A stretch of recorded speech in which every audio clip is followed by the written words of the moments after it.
Bonjour et bienvenue chez Innovart Business, la multipotentialité au cœur de l'entrepreneuriat. Je suis Cécile et je suis ravie de te retrouver pour une nouvelle exploration de l'univers fascinant de la multipotentialité dans le monde de l'entrepreneuriat.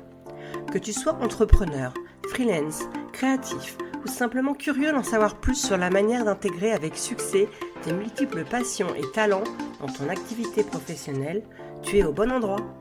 Ensemble, nous allons découvrir comment embrasser et canaliser notre multipotentialité pour enrichir nos vies personnelles et professionnelles. Alors, installe-toi confortablement et embarquons dans cette aventure inspirante. Bonjour et bienvenue à tous dans cette nouvelle série de podcasts que je vais co-animer avec Valérie Crevel, fondatrice de Zoone, psychocoach spécialisée en neuroatypie.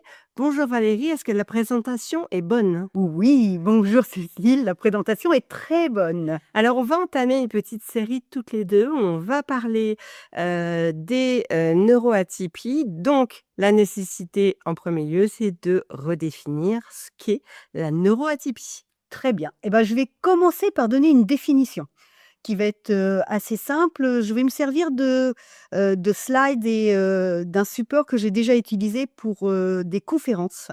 Donc voilà, la définition que moi je donne, puisqu'on peut en trouver différentes. Donc c'est un neuroatypique est une personne dont le fonctionnement neurologique diffère de la norme statistique.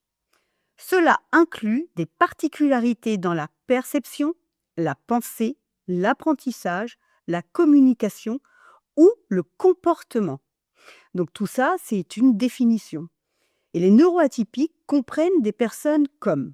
Donc là, on a 5 champs différents. Donc 5 spectres. Donc c'est 5 D'accord, hein, spectres. Voilà. Donc nous avons les 10 et les multi-10. Les troubles de l'attention avec ou sans hyperactivité, donc les TDAH, le haut potentiel intellectuel, dont le HPI, l'hypersensibilité et le HPE, c'est-à-dire le haut potentiel émotionnel, les troubles du spectre autistique, TSA, ou le syndrome d'Asperger. Voilà les profils de nos super neuroatypies. Merci Valérie. Alors, pourquoi on parle de neuroatypie? Alors là, on va avoir le contexte, l'origine et le contexte. Donc j'aime bien toujours poser les choses pour que tout le monde puisse bien comprendre de quoi on parle. Donc le terme s'oppose à neurotypique, qui désigne les personnes ayant un fonctionnement cérébral considéré comme standard ou typique. Il est souvent utilisé dans les contextes liés à la neurodiversité, un concept qui valorise les différences neurologiques comme des variations normales de l'esprit humain. Ça, c'est la définition, l'origine et le contexte. Et pourquoi j'utilise ce terme? Pour 2 raisons. La première, ça va être l'inclusivité. Inclusivité, ça c'est quelque chose qui est très important pour moi. Il met l'accent sur la diversité des fonctionnements neurologiques sans pathologiser ces différences. Et la deuxième, c'est la valorisation. Il invite à reconnaître les talents et points forts associés à ces particularités tout en comprenant les éventuels défis qu'elle implique. Et j'aime bien cette petite phrase pour finir l'explication. Être neuroatypique, c'est fonctionner différemment, mais non moins bien. C'est une manière unique de percevoir et d'interagir avec le monde. Alors Valérie, nous voici déjà arrivés au 5e et dernier épisode de notre série pour définir les 5 spectres de la neuroatypie. Et donc le 5e qu'on va aborder, c'est le TSA. On commence avec la définition. Vas-y Valérie, on découvre. Donc, la définition, c'est les troubles du spectre de l'autisme, TSA, sont un ensemble de conditions neurodéveloppementales qui affectent la communication, les interactions sociales et les comportements. Ils se manifestent de manière variée selon les individus. D'où l'utilisation du terme spectre pour décrire un large éventail de caractéristiques et de niveaux de fonctionnement. La caractéristique principale des TSA et les caractéristiques, c'est d'abord difficulté dans les interactions sociales. Qu'est-ce que ça veut dire? C'est un manque ou difficulté dans la compréhension des signaux sociaux, expression faciale, le ton de la voix ou le contact visuel. Difficulté aussi à établir ou maintenir des relations. L'altération dans la communication. Donc, c'est communication verbale et non verbale, parfois atypique ou absente. Langage parfois littéral ou difficulté à comprendre les nuances, comme des sarcasmes ou l'humour. Le deuxième degré est assez difficile à comprendre. Comportement répétitif et intérêt restreint. Donc, ce sont des gestes ou mouvements stéréotypés, comme le flapping ou le balancement. Les intérêts très spécifiques ou intenses sur certains sujets. Sensibilité sensorielle, réactivité accrue ou diminuée aux stimuli sensoriels, le bruit, la lumière, les textures, le goût. Les points importants qu'il faut retenir, c'est la prévalence. C'est environ une personne sur 100 est concernée avec des variations selon les régions et les critères de diagnostic. Ah, d'accord. L'origine, les TSA, sont liés à des facteurs neurobiologiques et génétiques. Le diagnostic, il repose sur des observations cliniques et des évaluations comportementales, souvent dans l'enfance. Ce n'est pas une maladie. Les TSA ne se guérissent pas, mais les interactions adaptées peuvent favoriser l'autonomie et le bien-être. Ça, c'est posé. D'accord. Merci. Donc, Vas-y. bien sûr, ça crée des problèmes, hein. Ça crée des problèmes sociaux de toutes sortes, et la difficulté sociale va être un problème à décoder les signaux sociaux, l'expression faciale, le langage corporel. Ça, c'est une grande difficulté qu'ils rencontrent. Interaction parfois perçue comme maladroite ou rigide. Donc, je ris parce que je suis atteinte aussi d'autisme aussi. Et en tout cas, j'ai des traits autistiques. Et effectivement, il y a des choses qui viennent résonner là. Parce qu'on en parlait tout à l'heure au enregistrement. Voilà. Préférence pour des relations structurées ou prévisibles. Intérêt spécifique et passion. Investissement intense dans des domaines précis, les sciences, la technologie, l'histoire, etc. Connaissance approfondie dans ces domaines. On peut retrouver aussi des choses très particulières, des connaissances sur un domaine que personne ne peut... Un intérêt même focalisé sur Voilà, quelque c'est chose de c'est bien vraiment précis. focalisé sur quelque chose, mais avec une grande intelligence. Ils vont pouvoir expliquer pendant des heures leur passion. Vraiment, ce sont des gens qui sont passionnants.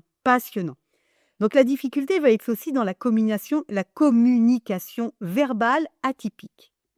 Langage souvent riche et structuré, parfois formel ou académique.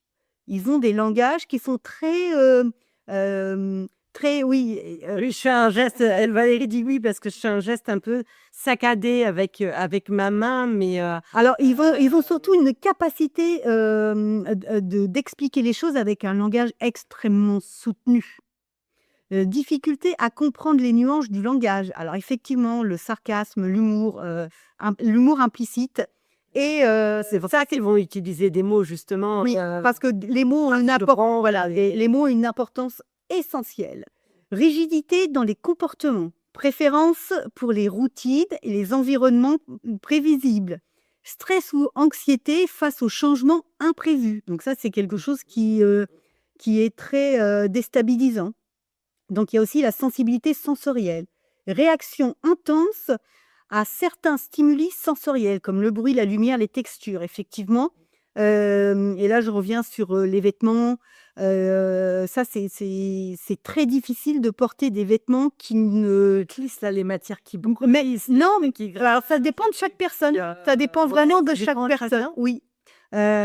Parce qu'on a des sensibilités complètement différentes. Donc, on peut avoir une sensibilité à un tissu qui n'est pas le même avec que l'autre Pareil. pourrait retrouver. Particularité associée, donc une force cognitive, capacité de concentration exceptionnelle, une pensée analytique et attention aux détails. Puisqu'ils sont focus du coup.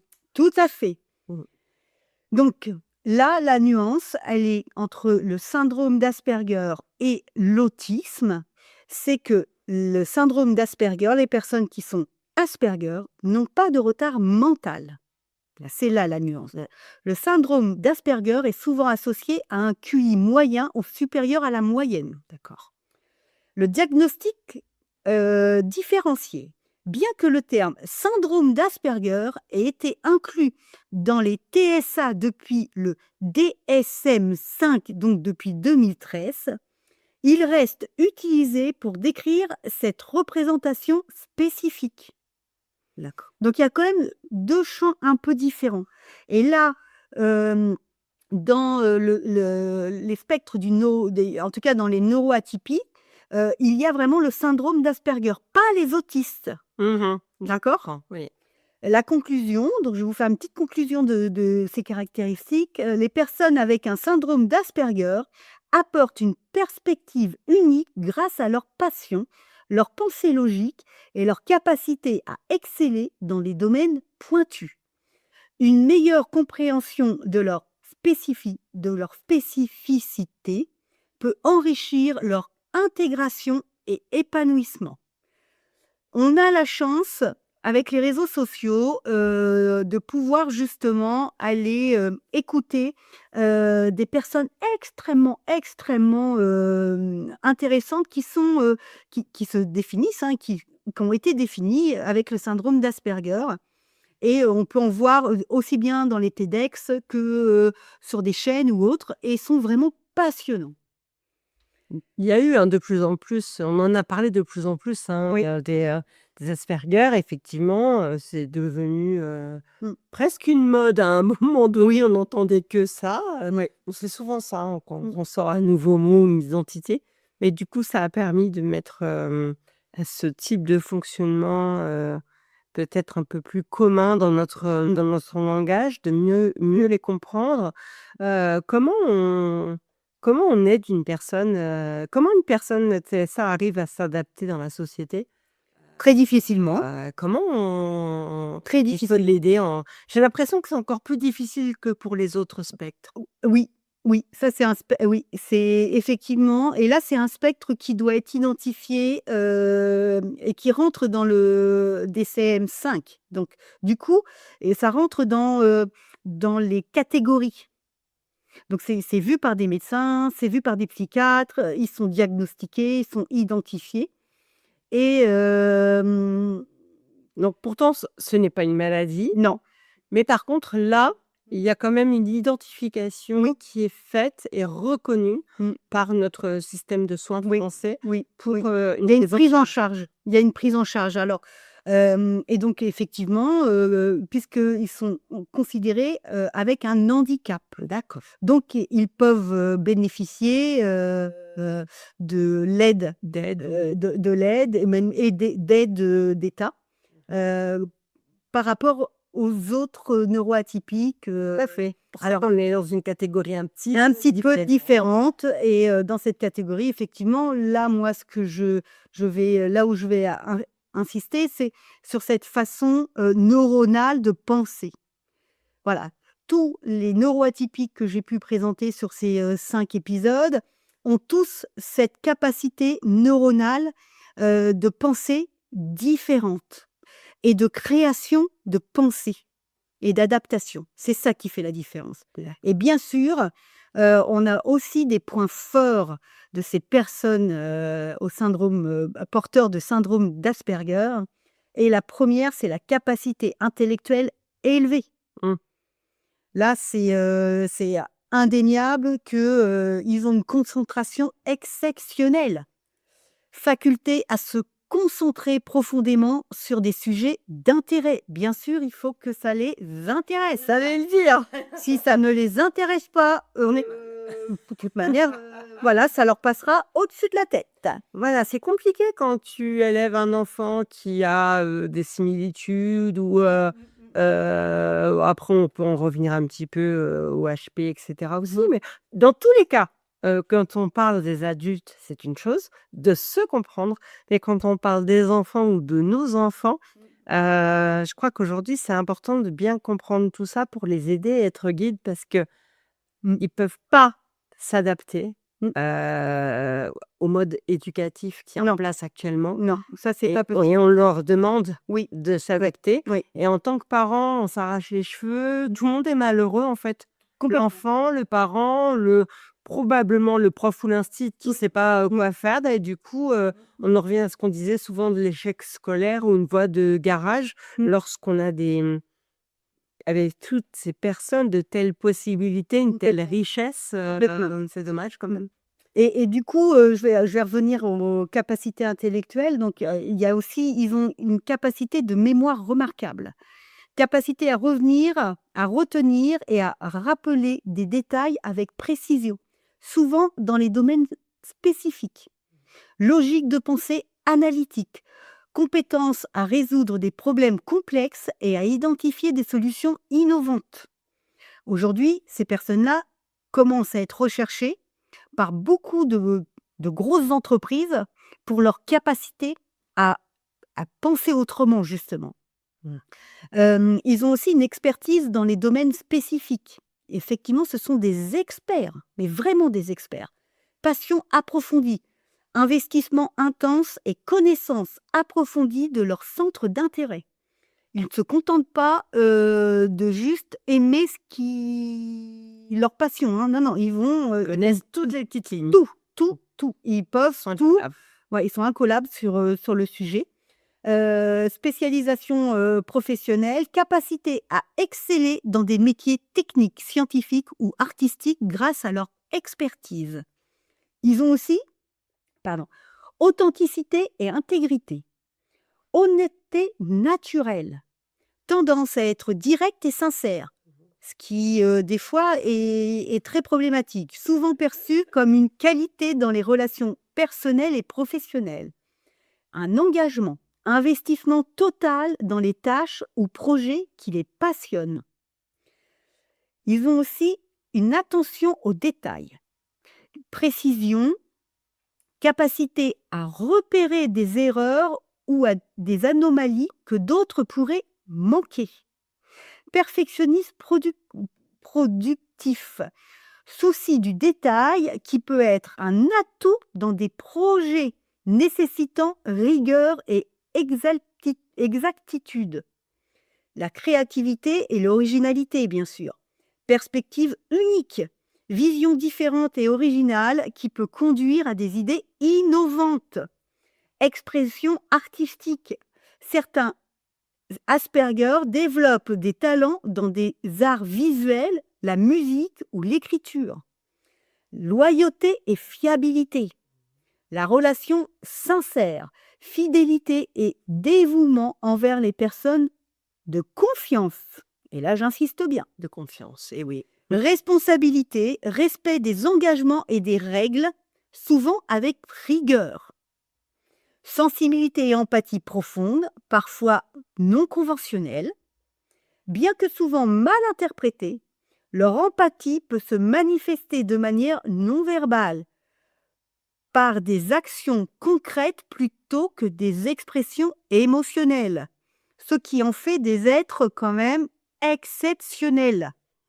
Il faut le dire. Il faut le dire. Merci. Donc en fait, je sais pas moi, je suis chef d'entreprise, j'embauche un neuroatypique ou que des neuroatypiques en fait. Mais il faut adapter. Il faut adapter, voilà. Parce que rends compte que tu as quelqu'un qui va être hyper focus sur une tâche, Oui, et pointilleux à un point tel Oui, que il ne laissera rien passer. c'est Et ça. quand tu as quelqu'un comme ça, tu peux avoir une confiance, encore une fois, on va être sur une tâche restreinte C'est ça. C'est ça. pas sur toutes, mais c'est pas grave. Mais c'est pas grave. Comme un travail à la chaîne, finalement, c'est un peu la même chose. Mais du coup, c'est quand même une richesse pour te dire: «J'ai quelqu'un là qui va traquer la moindre virgule de travers, quoi». C'est tellement riche. Moi, je suis contente que tu nous aies vraiment expliqué Mais à cette côté de profil. ça, ce sont des personnes et donc les neuroatypiques, dans leur ensemble, il faut adapter l'environnement de travail. Ce sont des personnes qui ne peuvent pas travailler dans le même contexte, le même temps d'heure, dans un système comme on nous demande, d'être. C'est-à-dire que les horaires de 8 heures à 17 heures, déjà, c'est pas possible. Parce que nous sommes tous différents, mais on a une façon aussi de travailler différemment. Et tout est comme ça. C'est-à-dire que, moi je peux donner mon exemple, je suis multitâche. C'est-à-dire que dans ma journée, si je fais pas plusieurs choses différentes, je suis pas bien. Mmh.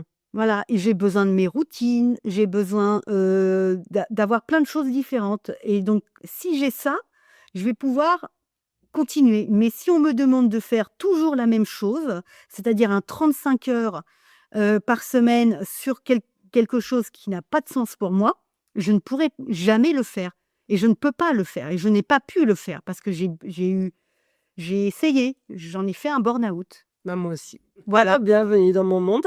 J'ai mis du temps parce que on va en parler dans des épisodes, plus tard, mais moi, le corps, s'est manifesté avant la tête, parce que j'ai été tout le temps dans une suradaptation, mais depuis, toujours, puisque je n'avais pas conscience vraiment de comment je fonctionnais. Donc je me suis juste dit que je n'étais pas «normale» entre guillemets, hein, je n'étais pas comme les autres en tout cas, et donc c'était moi le problème, avant encore une fois de comprendre que je n'étais pas, à la bonne place.